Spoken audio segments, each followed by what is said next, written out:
അസ്സലാമു അലൈക്കും. Welcome to my channel. ഇന്ന് ഞാൻ പഴംപൊരിയാണ് റെഡിയാക്കുന്നത്.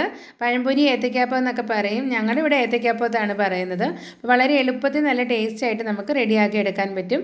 കുറഞ്ഞ സമയം മതി ഈ പഴംപൊരി നമുക്ക് റെഡിയാക്കി എടുക്കണമെങ്കിൽ. നല്ല ടേസ്റ്റാണ് ഇതുപോലെ മാവ് തയ്യാറാക്കിയിട്ട് ഏത്തയ്ക്കാപ്പം റെഡിയാക്കിയെങ്കിൽ. അപ്പോൾ എങ്ങനെയാണ് ഈ ടേസ്റ്റ് ആയിട്ടുള്ള ഏത്തയ്ക്കാപ്പം റെഡിയാക്കുന്നത് നമുക്ക് വീഡിയോയിലേക്ക് പോയിട്ട് നോക്കാം. അതിന് വേണ്ടിയിട്ട് ഞാൻ ഏത്തയ്ക്ക ഇവിടെ എടുത്ത് റെഡിയാക്കി വെച്ചിട്ടുണ്ട്. അപ്പോൾ ഇത്ര ഏത്തയ്ക്ക അല്ല നമ്മൾ റെഡിയാക്കുന്നത്. നമുക്ക് എത്രയാണ് ഏത്തയ്ക്കപ്പം വേണ്ടത് അതിനനുസരിച്ച് എടുക്കുക. ഇപ്പോൾ 2 ഏത്തയ്ക്ക എടുത്ത് നമ്മൾ ഒരു ഏത്തയ്ക്ക രണ്ടായിട്ട് കട്ട് ചെയ്യുക. എന്നിട്ട് അത് ഒരു ഏത്തയ്ക്കയിൽ 3 പീസ് കാണും, ഒരു പീസിൽ അങ്ങനെ 6 എണ്ണം കാണും. അപ്പോൾ 2 ഏത്തയ്ക്ക ഉണ്ടെങ്കിൽ നമുക്ക് 12 എണ്ണം റെഡിയാക്കി എടുക്കാൻ പറ്റും. ഇനി നമുക്ക് റെഡിയാക്കാം. അതിന് വേണ്ടിയിട്ട് ഒരു ബൗൾ എടുത്തിട്ടുണ്ട്. അതിലേക്ക് നമുക്ക് മൈദാമാവ് ചേർത്ത് കൊടുക്കാം. അപ്പോൾ അരക്കപ്പിൻ്റെ അതായത് 1 കപ്പാണ് ഞാനിപ്പോൾ എടുത്തേക്കുന്നത്. അരക്കപ്പിൻ്റെയാണ്. അപ്പോൾ നിങ്ങൾക്ക് എത്രയാണ് ഏത്തയ്ക്കാപ്പം വേണ്ട അതിന് പ്രത്യേകിച്ച് അളവില്ല. മാവ് എടുക്കുകയാണെങ്കിൽ ഏകദേശം രൂപത്തിലാണ് ഞാൻ ഇടുന്നത്. എന്നാലും നിങ്ങൾക്ക് ഒരു അളവിന് വേണ്ടി പറഞ്ഞു തരികയാണ്. ഇനി ഇതിലേക്ക് 3/4 ടീസ്പൂൺ ചെറിയ ജീരകം ഇട്ട് കൊടുത്തിട്ടുണ്ട്. മുഴുവനോടുള്ളതാണ് ചേർത്തത്, പൊടിയല്ലേ. ചെറിയ സ്പൂണ്, വലിയ സ്പൂണാണെങ്കിൽ 1/2 സ്പൂൺ മതി.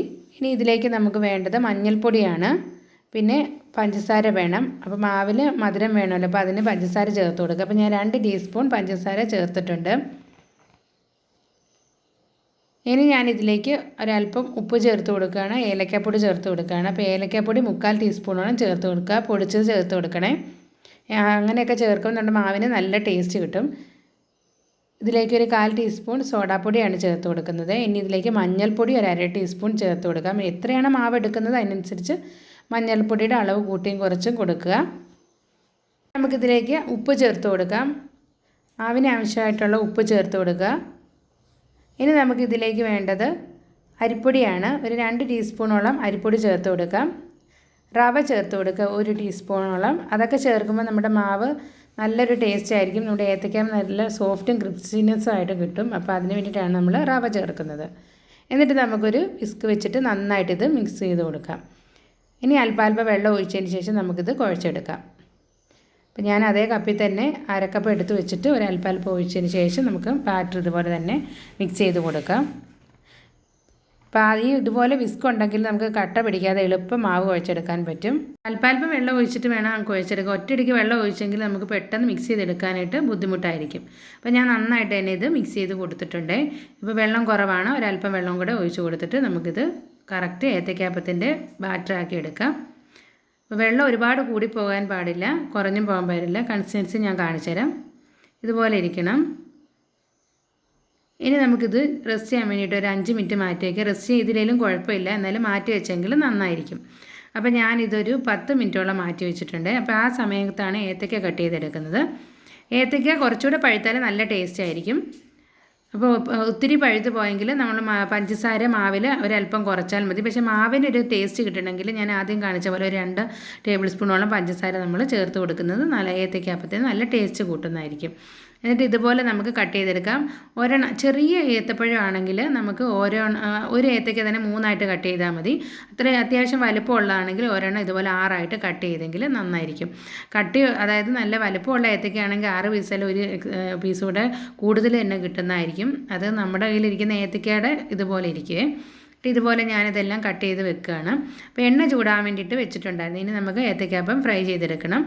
അപ്പോൾ എണ്ണ ചൂടായിട്ടുണ്ട്. ഇനി ചൂടായ എണ്ണയിലേക്ക് നമുക്ക് മാവിലേക്ക് ഏത്തയ്ക്ക എടുത്ത് ഡിപ്പ് ചെയ്തതിന് ശേഷം നന്നായിട്ട് മിക്സ് ചെയ്തിട്ട് എണ്ണ ചൂടാകുമ്പോൾ നമുക്ക് ഏത്തയ്ക്ക ഇട്ട് കൊടുക്കാം. അപ്പോൾ എണ്ണ ചൂടായിട്ടുണ്ട്. ഇനി നമുക്ക് ഓരോ പീസ് ഏത്തയ്ക്ക മാവിലേക്ക് മുക്കിയതിന് ശേഷം ഇതുപോലെ ഇട്ട് കൊടുക്കാം.